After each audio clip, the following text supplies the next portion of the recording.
Bismillahirrahmanirrahim. Assalamu alaikum students. Today we will discuss past indefinite tense. Without any delay, let's start what is past indefinite tense.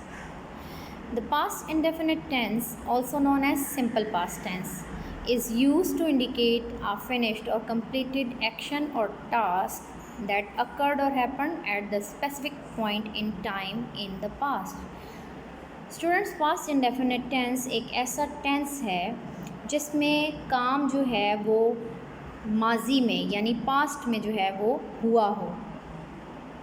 अब यहाँ पर माजी का proper time नहीं है, like past का proper time नहीं है। कोई काम कब ख़त्म हुआ है, यानी पास्ट में तो वो हुआ है लेकिन कब ख़त्म हुआ है, ठीक है, यानी वो नियर पास्ट का वर्क है या फार पास्ट का वर्क है। Like I did my work today, मैंने आज अपना काम किया। अब आज काम तो किया, पास्ट की तो बात है, लेकिन कब काम किया, बहुत देर पहले किया, थोड़ी देर पहले किया। सो पास्ट इंडेफिनिट में कोई काम पास्ट में कंप्लीट तो होता है लेकिन वहाँ पर एग्जैक्ट मेंशन नहीं है कि ये नियर पास्ट का वर्क है या फार पास्ट का। So this is called your indefinite यानी पास्ट इंडेफिनिट टेंस। जुमलों के आखिर में जो है आपके छोटिए बड़िए अलिफ ये तमाम आता है। फॉर एग्ज़ाम्पल, मैंने खाना खाया, लड़कों ने क्रिकेट खेला, ठीक है, उसने सबक याद किया। ये तमाम जो हैं ये पास्ट की एग्जांपल्स हैं और जुमलों के आखिर में अलिफ छोटिए बड़िए या था थी थे आता है, ठीक है। अलिफ छोटिए बड़िए या था थी थे, जैसे मैंने काम ख़त्म कर लिया था, ये भी जो है ये आपका पास्ट इंडेफिनिट टेंस है। फॉर एग्ज़ाम्पल, मैं कल स्कूल गया, I went to school yesterday. वो मुझे ट्रेन में मिले, they met me in the train. वो आपसे बात करना चाहती थी, she wanted to talk to you. So students, these are the example of past. Past की जो है वो एग्जाम्पल्स है, जुमलों के आखिर में अलिफ छोटिए और बड़िए आता है। Now students, how to make this tense in affirmative sentences. We always use second form of verb, ठीक है, सब्जेक्ट के साथ आपने just second form of verb लगानी है। Always remember students that in present tenses and in future tenses you always use first form of verb, but in past tenses you use second form of verb. Here past indefinite tense में आपने second form of verb use करना है। Affirmative sentences में always remember that you always use second form of verb with no helping verb. Present indefinite tense and past indefinite tense, these two tenses are the tenses in which you do not have your helping verbs in affirmative sentences, ठीक है students. Affirmative sentences में इन to tenses में जो है वो कोई भी helping verb use नहीं होता। प्रेजेंट इंडेफिनिट के अफर्मेटिव में आपने first form of verb use की थी, जहाँ ही शीट और सिंगुलर नेम था वहाँ जस्ट आपने ऐड किया था एस और E S with your action verb. Past indefinite के अफर्मेटिव सेंटेंसेस में you are using second form of verb, ठीक है। बाकी जितने भी टेंसेस हैं, फ्यूचर इंडेफिनिट या फ्यूचर कंटिन्यूअस या आपका प्रेजेंट कंटिन्यूअस, प्रेजेंट परफेक्ट या पास्ट कंटिन्यूअस, इन तमाम में जो है अफर्मेटिव सेंटेंसेस में भी हेल्पिंग वर्ब यूज़ होते हैं। But these two tenses, present indefinite and past indefinite के अफर्मेटिव सेंटेंसेस में कोई हेल्पिंग वर्ब नहीं लगाना आपने, यहाँ पर आपने सेकेंड फॉर्म ऑफ वर्ब लगानी है। Got it student? This is the thing to remember. Formation क्या होगा? Subject, then second form of verb, then object, ठीक है। आपने पास्ट इंडेफिनिट में सब्जेक्ट, उसके बाद सेकेंड फॉर्म लगानी है और उसके बाद ऑब्जेक्ट लगाना है। For example, I drank water, so drank is the second form of drink. He changed his clothes, here the second form changed, ठीक है, this is the second form of change. आपने सिंपल अफर्मेटिव सेंटेंसेस में second form लगा देनी है। Now students, do this exercise. Choose the past indefinite tense of the verb to complete the given sentences. Number 1, sorry, I dash to post your letter. A forget, B forgot, C forgotten. So यहाँ पर second form of verb कौन सी है? Yes, forgot.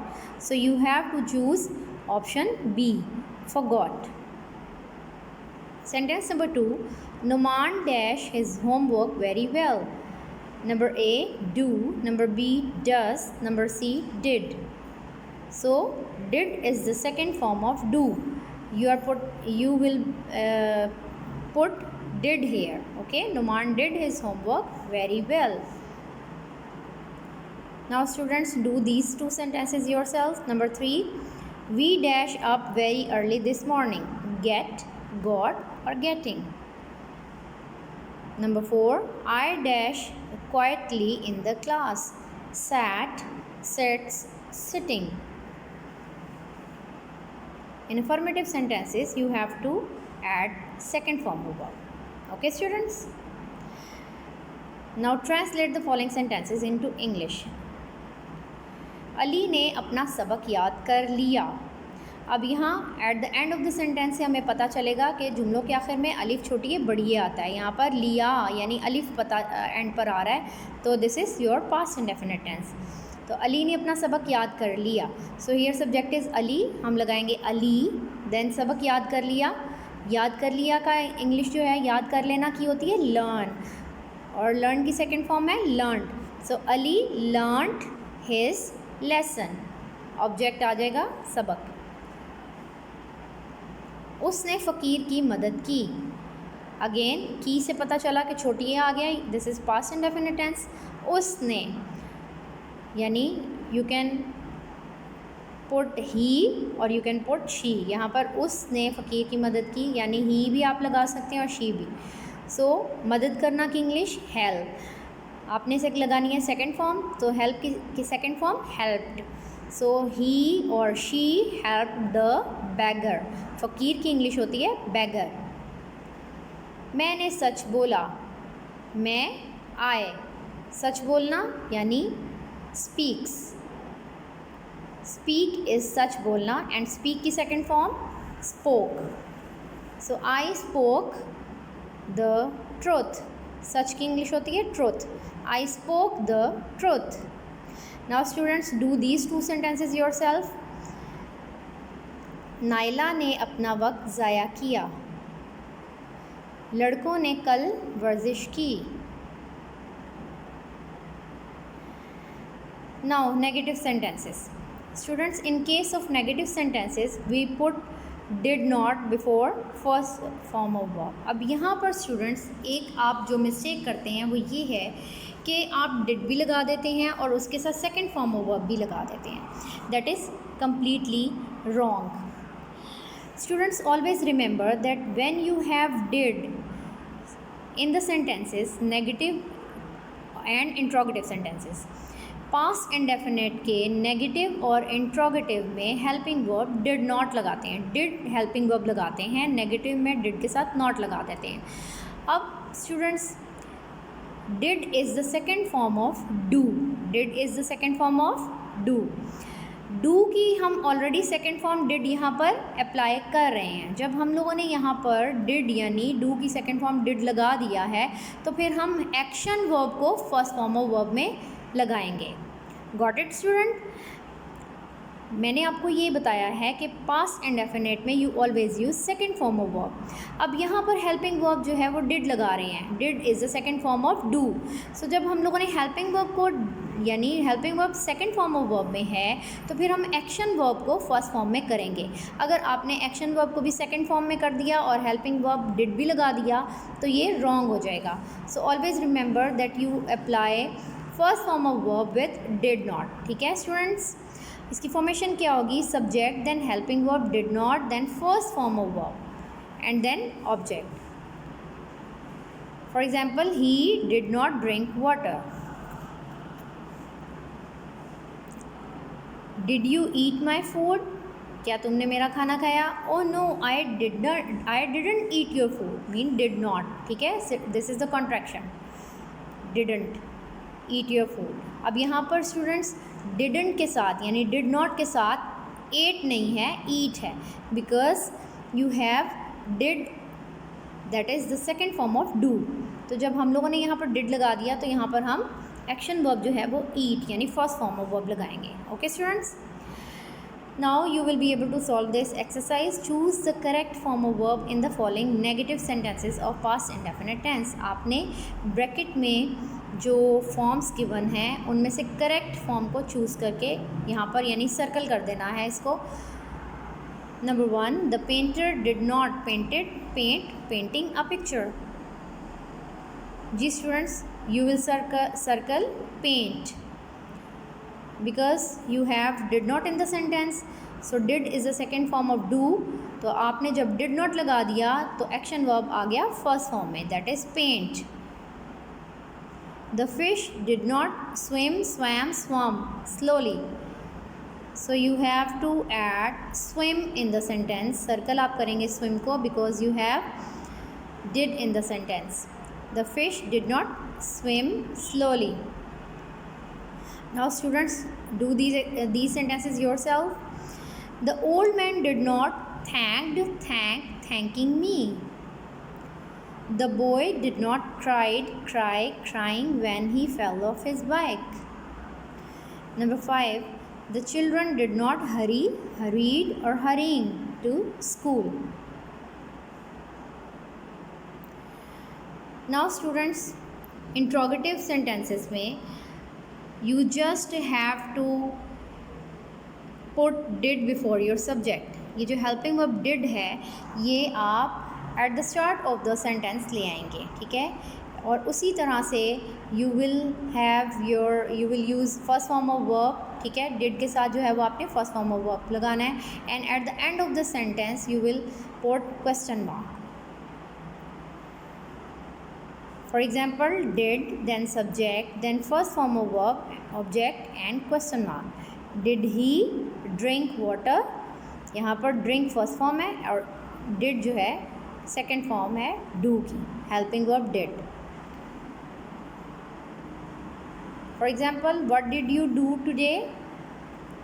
What did you do? Do is the first form, ठीक है। आज तुमने क्या किया? What did you do today? I washed my hands, ठीक है। अब यहाँ पर स्टूडेंट्स आपने देखा कि जब क्वेश्चन किया तो what did you do today? do is the first form। और जब आंसर किया I washed my hands, यहाँ पर wash नहीं किया क्योंकि affirmative sentences में you always use second form of verb with no helping verb। so I washed my hands। Now students, change the following sentences into interrogative। you have to change the sentences into interrogative। for example, he crossed the road carefully। he crossed the road carefully is the affirmative sentence and you have to change it into interrogative। अब interrogative का rule आपको क्या पता है इसके बारे में कि you put did before subject, so you will add did, then subject he, then first form of verb crossed की first form क्या होगी cross। so क्या हो जाएगा did he cross the road carefully, and at the end of the sentence you will add question mark। okay student। Number 2, Anna dived into the water। you will put helping verb did here, did, then subject Anna, then first form of verb of dive। dived की first form होती है dive, ठीक है। did Anna dive into the water और question mark। now students, you will do these sentences yourself। Number 3, I liked the story in my book। Number 4, the man made a fire। Number 5, they enjoyed their holidays। So students, this is all about your tense। I hope you have enjoyed and learned it well। Do drills at your homes। Allah Hafiz।